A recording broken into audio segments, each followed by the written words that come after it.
झारखंड के चाईबासा और सारंडा जंगल की कहानी पिछले कई दशकों से एक जैसी रही है।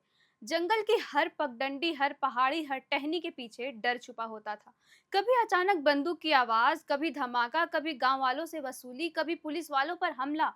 लोग कहते थे यहाँ सूरज ढलने के बाद गांव में सन्नाटा ऐसा हो जाता है जैसे पूरा इलाका किसी अदृश्य ताकत के कब्जे में हो। इसी चाईबासा इलाके से रविवार को खबर आई, और यह खबर गांव-गांव, घर-घर तक ऐसे पहुंची जैसे किसी ने सालों पुराने डर की जंजीरें तोड़ दी हो। हुआ ये कि पुलिस और सुरक्षा बलों ने नक्सलियों से सीधे मुठभेड़ की, और इस मुठभेड़ में ढेर हो गया वो नाम जिसका जिक्र करते हुए लोग कांपते थे। नाम था अमित हांसदा उर्फ अपटन। नक्सल संगठन का इतना बड़ा कमांडर, 10 लाख रुपए का इनामी। अब जरा सोचिए, जंगल में गोलियों की गूंज, हवा में धुआं, सामने नक्सली, पीछे पुलिस, सीआरपीएफ की कोबरा बटालियन और जिला पुलिस की टीम ने जब ऑपरेशन शुरू किया तो किसी ने सोचा भी नहीं था कि नतीजा इतना बड़ा निकलेगा।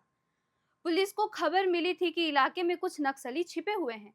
जैसे ही सुरक्षा बल जंगल की तरफ बढ़े, अचानक गोलियों की बरसात शुरू हो गई। टप टप टप, गूंज ऐसा कि पहाड़ भी डर जाए। पुलिस ने तुरंत पोजीशन ली और जबाजी फायरिंग शुरू कर दी। कुछ देर तक जंगल के बीच गोलियों का खेल चलता रहा। गांव वाले दूर से आवाजें सुन रहे थे, दिल दहल रहा था। किसी को पता भी नहीं था कि किसका हाथ भारी पड़ेगा। लेकिन फिर खबर आई, एक नक्सली मारा गया। और जैसे ही पहचान हुई, पता चला कि वो कोई आम लड़ाका नहीं, बल्कि बड़ा कमांडर, वही अमित हांसदा जिसकी तलाश में एजेंसियां सालों से लगी हुई थी। अमित का नाम नक्सल संगठन के बड़े चेहरों में गिना जाता था। उसने कई वारदातों को अंजाम दिया था। पुलिस और खुफिया एजेंसियों की सूची में वह सबसे ऊपर था। उसकी गिरफ्तारी या मौत पर 10 लाख का इनाम घोषित था। यानी कि सरकार और पुलिस दोनों के लिए वह सबसे वांछित अपराधियों में से एक था। मुठभेड़ की जगह थी चाईबासा का कोइलकेरा थाना क्षेत्र, और कहा जाता है कि यह घटना सारंडा के जंगल से जुड़ी है। अब सारंडा का नाम सुनते ही कई लोगों के रगों में खून तेज बहने लगता है। वजह यह है कि सारंडा जंगल एशिया का सबसे बड़ा साल वन माना जाता है। हरा भरा, घना और इतना बड़ा कि कोई भी आसानी से खो सकता है। और यही जंगल नक्सलियों के लिए दशकों तक सबसे बड़ा अड्डा रहा। यहीं से वो ऑपरेशन चलाते थे, यहाँ से निकलकर आसपास के जिलों में अपना नेटवर्क फैलाते थे।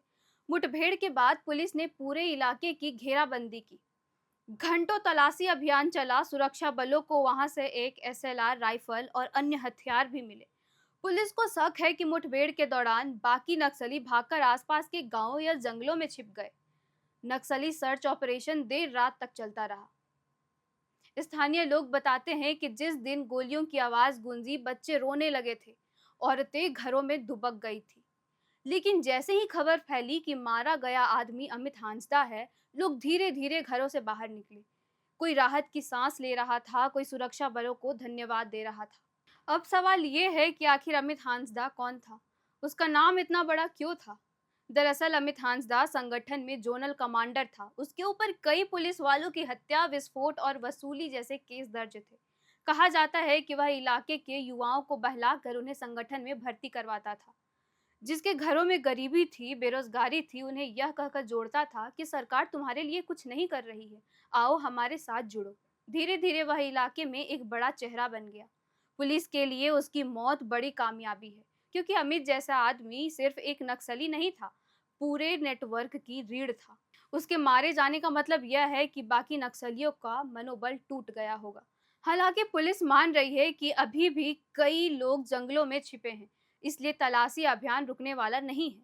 लेकिन अब गांव वालों में उम्मीद की किरण दिख रही है। वे सोच रहे हैं शायद अब उनके बच्चे बिना डर के स्कूल जा पाएंगे, किसान खेत में बिना खौफ के काम कर पाएंगे, और औरतें शाम को पानी भरने बाहर जा पाएंगी। इस पूरी घटना का एक और पहलू है। जब किसी बड़े नक्सली को मारा जाता है, सरकार और सुरक्षा बलों के लिए जीत होती है। लेकिन सवाल यह भी उठता है कि आखिर इन नक्सलियों की जमीन क्यों पनपती है? क्यों हर बार गरीब, बेरोजगार नौजवान इसके चक्कर में फंस जाते हैं? यह सवाल आज भी जस का तस है। धन्यवाद। मेरा नाम है किरण और आप देख रहे थे एयरना।